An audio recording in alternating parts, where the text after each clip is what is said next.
Unfairly treated today at work. I was literally physically tapped on a lot of times. My name kept getting called. I was doing a great job. I kept getting sabotaged, tempted, so my button can get pressed and I can go out of character. So although I went out of character, all I could say was stop talking to me. That's all I could say. Stop talking to me. And to walk into my space, still bothering me, and I said, get away from me. Please get out of my space if you don't mind. I can't talk right now, and you still continue to touch me. That made me very unhappy. It was ridiculous. Because I know that I'm a great person, and I know I won't be tolerating that. So since they decided to bully me, let the universe show them what's next. Because it wasn't right. It was ridiculous. And there will be hell to pay for that. Without a doubt. Hey guys, welcome to Human Scars. Please like, share, and subscribe for more videos. I wanted I had to talk to my neighbor Wayne again and like clear up everything with him, because how I said how like he always like he always like look at me a certain way or something, and I told him that like I don't want to have sex. I told him that. So it's like, you know, sometimes he would give me something to eat or something if I didn't make anyone on Instacart. I get that. But I told him like I don't want him thinking that that I owe him that just because he do that for me sometimes. I don't want him to think that I owe him sex. So now, like, after I told him that, it's like he's been crying and crying and telling me he think I use him. Dismissing everything that I do for him and did for him. Dismissing the fact that he had this condition that he'd been going through for a long time and nobody can help him. But me, I helped him get through it. And I cook, and, you know, I don't have a lot of money, but I still make money at work. But, you know, I don't have a car right now. I'm still working to get in a car. And he feels like I owe him sex. And now he's mad and crying and trying to make me feel guilty. I need to just calm down. I'm gonna be okay. But I should have known. I'm playing my peaceful music so I don't have to listen to you doing this, and you're interrupting my music, calling my phone. Please leave me alone. You told me you never ignore me. Stop fucking with me! Let me alone! Please, leave me alone! Please! Please leave me alone! I don't want to have sex with you! I don't want to have sex! So stop! I really touched myself! I don't want to have sex with you! Okay? Okay? Thank you!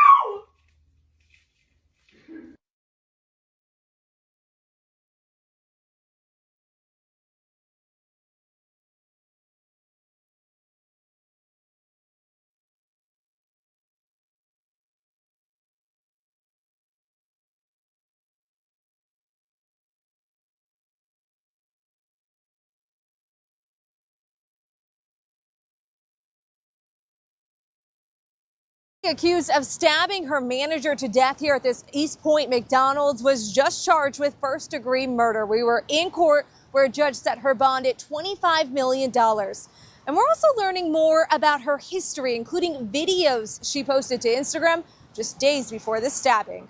She could keep being a bully if she wants to, but that is going to catch up to her. I got sent home early yesterday. I got sent home early today by the same person. I'm telling you, she's a bully. This isn't funny. Like, seriously, man, I got I gotta take care of. and she keeps sending me home early. It's not funny. She's playing games. And then all day, throughout the day, she keeps saying her little racial shit.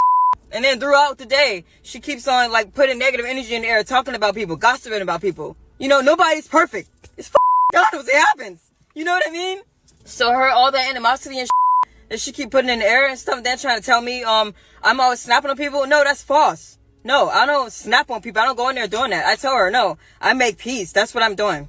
I've been creating peace. That shit is crazy. I'm telling you. But to get sent home 2 days in a row, man, and I came in on my off day to make up my time, and she still sends me home early, it's not funny. Somebody gonna have to do something about that. It's not funny. Like, she thinks she's like trying to make it seem like that she big dog or some Give a about you telling me about you pulling the gun on a kid. I don't like that doesn't scare me. You know what I mean? That doesn't scare me. If she thought she was trying to intimidate me, that didn't intimidate me at all. I don't give a about her telling me about what the she did. You sound like a psychopath. The out of here with that She got sent home early, and you guys are defending that. Did you know she did that in the past as well? Now, don't scroll. I'm about to play the video she made. But people are defending 26-year-old Muhammad because she decided to go take the life of her boss because she got sent home early. I got sent home early today by the same person. I'm telling you, she's a bully. This shit isn't funny. She needs to understand that just because she's a mother and got children doesn't mean that she can come in the store, you know, disrespecting people, talking to them like everybody's beneath her. Not only she got 2 prior stabbing convictions, but have y'all seen her Instagram page and what she be saying? Because how he makes me feel, it isn't a good feeling. I know what I'm capable of. And I don't want to hurt anyone. I swear to God. Her co-workers was on the side of the manager saying that, nah, Shotty right here is low-key crazy. This not her first violent outburst. Seems like Shotty was actually getting sent home for a reason. Then not to mention, she left work, went and got a blade, and came back. Number 25354, People versus Afeni Muhammad. Counsel appearances for the record, please. Good afternoon, Your Honor. Sean Hayes, on behalf of the people. Thank you very much, Your Honor. Please, this honorable court, and on behalf of Mrs. Muhammad, who does appear to be assumed. Your name, please, ma'am. Afeni Muhammad. Very good. You're here today for arraignment on the charges of murder in the first degree, premeditated, count 2, carrying a weapon with unlawful intent, and a habitual second notice. Mr. Licata, how does your client wish to proceed? Thank you very much, Your Honor. At this time, my client is asking the court to hear a not guilty plea. This matter set for a probable cause conference in the preliminary exam. I have advised my client of her rights, as well as the charges against her and the potential penalties. We are ready to proceed on those grounds. Very good. Ma'am, do you understand the nature of the charges against you to your satisfaction after talking to your attorney? Yes. Very good. I will go ahead and enter a not guilty plea on your behalf. Are you requesting a court-appointed attorney? Yes. I will appoint an attorney to represent you. We'll set this matter for a probable cause conference on July 23rd, 2025 at 1 p.m. The preliminary examination will be on July 30th, 2025 at 1 p.m. As to bond, Mr. Licata. Thank you very much, Your Honor. Just briefly, my client is 26 years old, does live in the great city of East Point.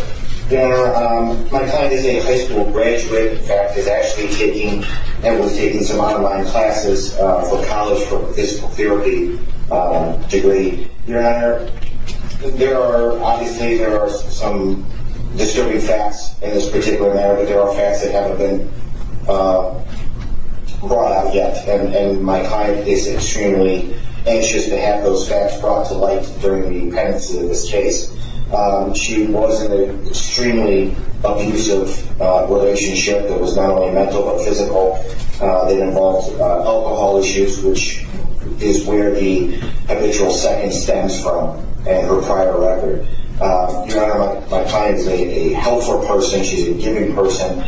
She's actually is credited with saving a life because of a 60-year-old who had skin cancer that she may go to the doctor to find out that that's exactly what it was, and that person is doing extremely well right now. I understand the facts that have been laid out today in the legal warrant. To review the charges and the circumstances surrounding this case, the defendant is facing various serious charges, including murder in the first degree, which is one of the most serious criminal offenses in our state, carrying penalties up to life without parole. Additionally, carrying a dangerous weapon with unlawful intent further underscores defendant's potential threat to public safety. Defendant has a prior criminal record out of Virginia for malicious wounding. It was actually felony malicious wounding that was reduced to unlawful bodily injury concerning a stabbing, and that is what gives rise to the habitual second. And in determining bond, the court must look to the factors outlined in Michigan Court Rule 6.106. Number one, the seriousness of the offense and the danger posed to the community. The charges here involved a violent crime with a weapon, indicating a substantial risk to the public. The court finds there is a significant threat to public safety, and therefore the bond must reflect that risk.